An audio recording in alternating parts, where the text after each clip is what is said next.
नमः शिवाय। मैं पंडित अनूप मिश्रा आप सभी का स्वागत करता हूं अपने इस यूट्यूब चैनल में।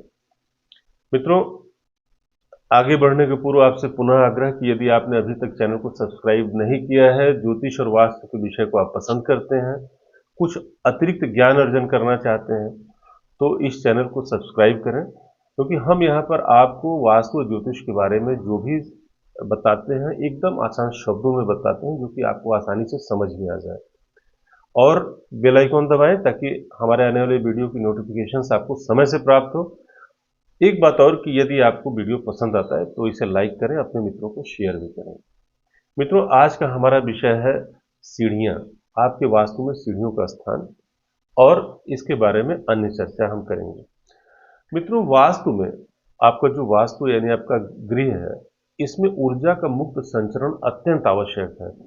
विशेषतः जो पॉजिटिव एनर्जी जो हमारे नॉर्थ ईस्ट से एंट्री लेती है, उस ऊर्जा में कहीं कोई बाधा न उत्पन्न हो, इस बात का विशेष ध्यान रखें जब आप गृह निर्माण करा रहे हैं। और जैसा कि हमारा विषय है सीढ़ियाँ, तो आपको ज्योतिष के जो मूल ग्रंथ हैं, जैसे विश्वकर्मा प्रकाश है या सम्रांगण सूत्रधार है या फिर मैमतम है, इन शास्त्रों में सीढ़ियों के बारे में विशद चर्चा की गई।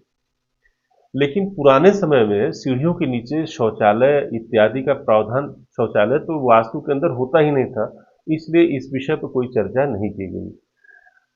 लेकिन हम आज के समय में, आज के परिवेश में, जब शौचालय बाहर का तो प्रावधान हो ही नहीं सकता, आपके वास्तु के अंदर ही शौचालय बन रहा है, यानी आपके मूल पिंड के अंदर, तो अब इस विषय पर ज्ञान और चर्चा अति आवश्यक हो गई। प्रायः शहर में महंगी भूमि होने की वजह से हम प्रत्येक इंच का उपयोग करना चाहते हैं और इस क्रम में हम सीढ़ियों के नीचे बना लेते हैं शौचालय। और जैसा कि आप जानते हैं, नेगेटिव एनर्जी के जो सबसे बड़ा उत्पादक यानी जनरेटर है, ये शौचालय है। तो जैसा कि आप जानते हैं कि सीढ़ियां ऊर्जा वाहक संरचना मानी जाती है। जिस प्रकार की ऊर्जा इनके इर्द गिर्द होगी, उसको ये बढ़ाने में सहयोग करती है, यानी उसका ही वहन करती है।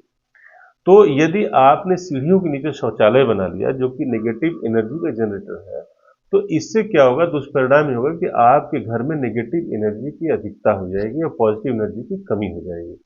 जब भी ऐसा होता है तो सबसे ज़्यादा जो प्रभावित होता है वो आपका मन मस्तिष्क प्रभावित होता है, जिससे कि आप हर एक्टिविटी करते हैं। यदि आपके घर में किसी का स्वास्थ्य खराब हो तो आप कैसे स्वस्थ रह सकते हैं? तो यही होता है, सीढ़ियों की वजह से प्रायः सबसे बड़ा इशू स्वास्थ्य का आता है।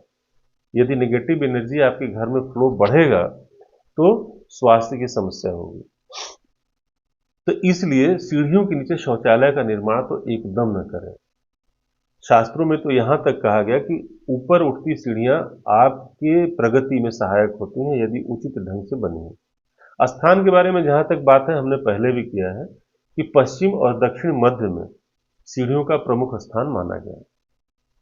तो ये तो स्थान का निर्धारण हो गया। हम बात कर रहे थे नेगेटिव एनर्जी की, शौचालय की। तो यदि आप शौचालय नहीं बनाते हैं तो फिर क्या बनाएं? तो प्रायः मैंने देखा है अपनी वास्तु विजिट्स के दौरान, लोग यहाँ पर शूज स्टैंड बना लेते हैं। तो जैसा आप जानते हैं कि हम जूते चप्पल पहन के समाज के हर क्षेत्र में जाते हैं, गंदगी है, कहीं कुछ है, तो शौचालय से कम नेगेटिव यानी नकारात्मक ऊर्जा का उत्पादक नहीं होता है आपका शूज स्टैंड। तो इसे भी सीढ़ियों के नीचे न स्थापित करें। तो फिर इस जगह का उपयोग क्या करें? यहां पर आप बुक शेल्फ बना सकते हैं, अपने कपड़ों को रखने का स्थान बना सकते हैं। इसके अलावा शौचालय और शूज स्टैंड तो कतई न बनाएं जहां से नकारात्मक ऊर्जा उत्पन्न होती है। तो मित्रों, आज की वीडियो में इतना ही। यदि आपके मन में कोई प्रश्न है तो हमारे दिए गए नंबर पे आप व्हाट्सएप कर सकते हैं, कमेंट बॉक्स में लिख सकते हैं। मैं सदैव आपके प्रश्नों को उत्तर तो देता ही हूं। धन्यवाद।